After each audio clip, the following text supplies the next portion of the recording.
I wanted to talk to you today about my games journal. Hello, this is Ruby from the Useful Journal. I regularly go to a games night. It's a board games night, and I was going on a weekly basis, and I'm trying to get that going again. And we would basically meet once a week and play board games. And most nights we would play maybe 3 different games. And I found that week by week, I was nearly always playing new games that I hadn't played before. And I wanted to keep a record of all the games I was playing, so I decided to keep a games journal. It's a version of a collections journal. So I wanted to just basically write some notes about each game I played. Some of them aren't finished. Write some notes about each game I played, just 1 page. And I wanted to do a heading using mostly Tombow dual brush pens, which you're best using 160 GSM paper for. You can use a single layer on lighter paper, but because often I'm doing multiple layers, like this is multiple layers because I was blending and it's actually gone through a little bit, I was better off having the heavier paper. So I chose the Scribbles That Matter journal because it had 160 GSM paper. It had a good number of pages. It's just under 160 pages. I really like the fact that it has a page number on each page because that meant that I could create an index. Of course, you could write in your own page numbers, but it's just lazy. It's easier just having them done already. I also liked that the Scribbles That Matter journal came with an index.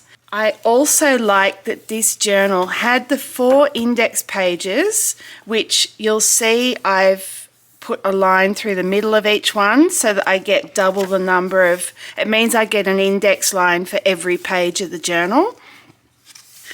I like that it goes straight from that into the dot grid. Sometimes journals that have added things like a key page and index and things like that will also have pages marked for a future log, and this one didn't, so that was great. And finally, I like that it had a pen loop because I often take this book with me to games night, and so it's handy having the pen with me on the night. And I can keep it easily with the journal in the pen loop. And I also like that it has a pocket because my stickers are in there, and I will explain what the stickers are for. So the way I'm using this journal is obviously title page. I start with my index. The index, as I said, name of the game and the page number. I've got a key here, which I probably should have put on the key page now that I think about it. But anyway, simply a purple butterfly sticker if I own the game and a gold star if I love the game. A game could well have both those. You'd think if I've bought the game, I will love it. There are a couple I own that I don't love. So that's my index and a little key. Then we go straight into the game reviews. The main feature of each of these pages is the title, and I have based that exactly as I could on the artwork of the games. So here's 2 examples. 6 Nimmt, which I think is somewhere here. I could look at my index, couldn't I? There it is. So that's 6 Nimmt. So you can see I've taken the artwork and tried to replicate it as closely as possible. The fugitive is there. So obviously it's not exact, but I've tried as best as I can to copy it, and that has been probably the most challenging thing because a lot of games actually don't have a standard font. Some of them do, and they're a bit easier.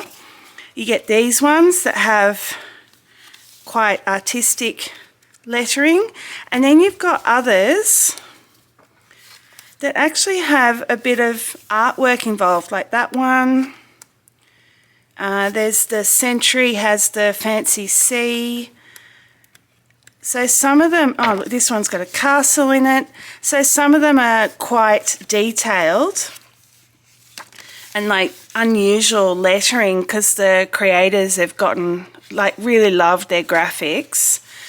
So it's been a bit challenging drawing some of them, but that was the main thing I wanted to capture, and it's fun to practice the lettering. I have also included a little printout from my pulley printer, which isn't very good quality. It's only 200 dpi, which is 300 is probably the minimum you want.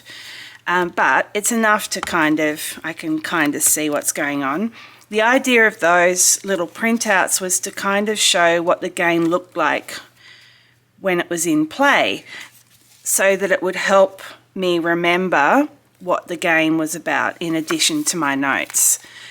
I may in future do a better quality printout so that it's a bit clearer and perhaps in colour, I'll see.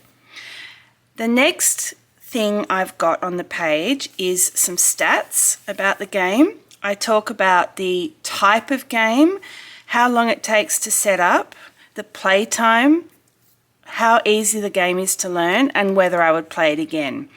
I record how many players the game is for. That's the stamped numbers here at the bottom. So 3 to 5, 2 to 5, etc.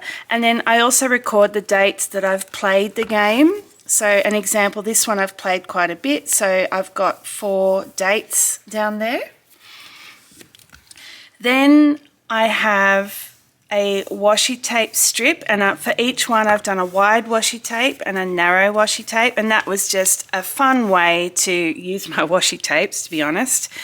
And I've tried on each page to match the washi tape to the box artwork colours. So if we see for this one, I've tried to choose washi tapes that are reflective of the colours on the box. Let's see if I managed with 6 Nimt.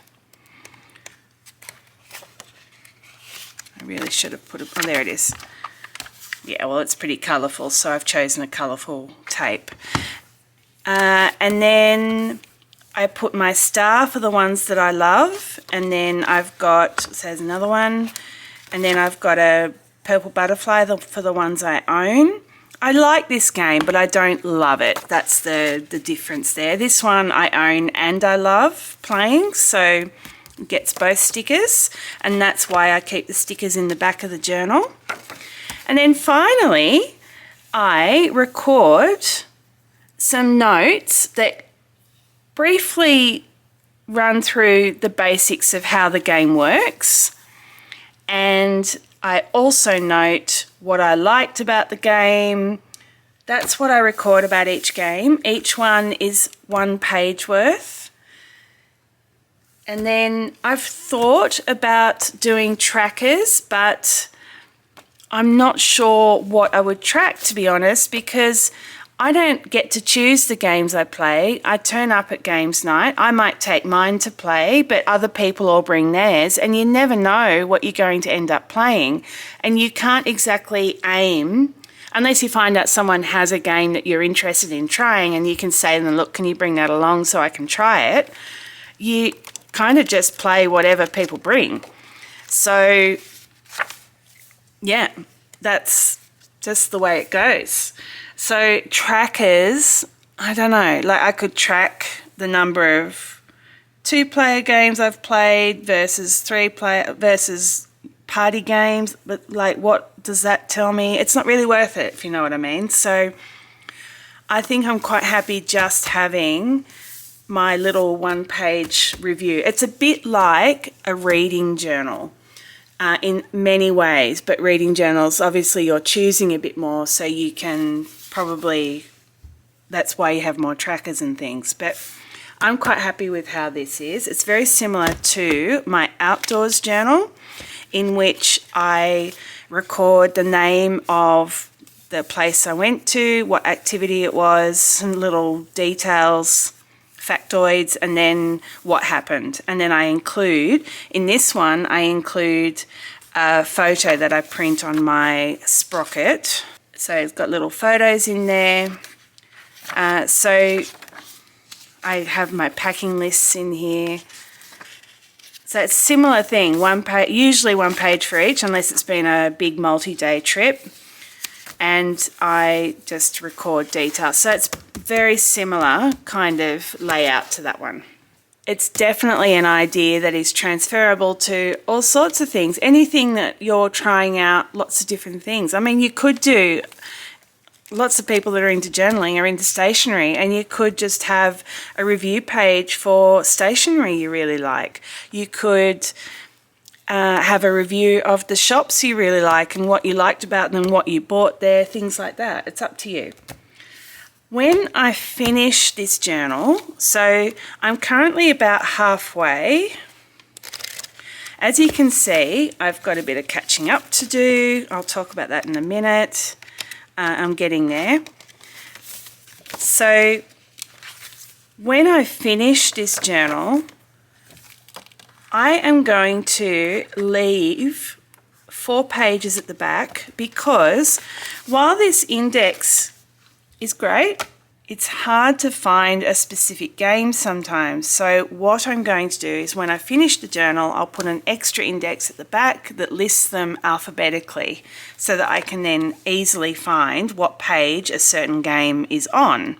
I could do, rather than a tracker, I could do an additional spread that notes the ones that I am interested in buying. It could have an extra page that notes the ones I'm interested in trying. So there's definitely scope for a couple of extra pages maybe, if I wanted to add more work. Because the final thing I wanted to talk about is that each of these pages, I've worked out, takes about half an hour. By the time you draw out your, like, you imagine one like this, it's not straightforward to copy. So you pencil it out. I'll show you, here's one. So this one is Surf's Up, and you can see here, it's quite a detailed title, so it takes a little while to draw that out. And then once you've drawn it, you then have to colour it. And then there's choosing the washi tape, takes a few minutes. Printing the copy of a picture from the game from your pulley printer takes a few minutes.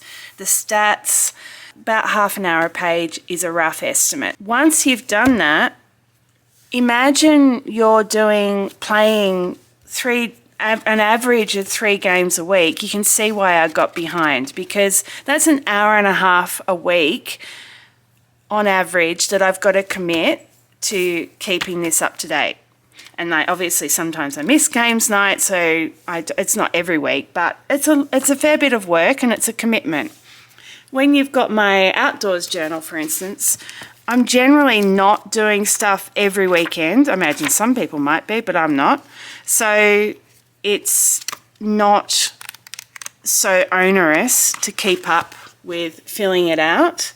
This one I got behind, and once I got behind, it was hard to catch up again. So I've been working very hard to catch up.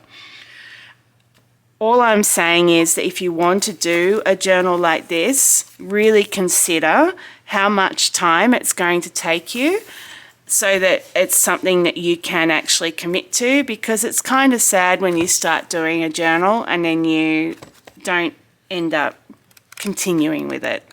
I hope this has inspired you to do something similar. If you like this video, please hit the like button, subscribe to my channel, and I am bound to give you a flip through of this journal when it's full, which I fully expect it will be one day.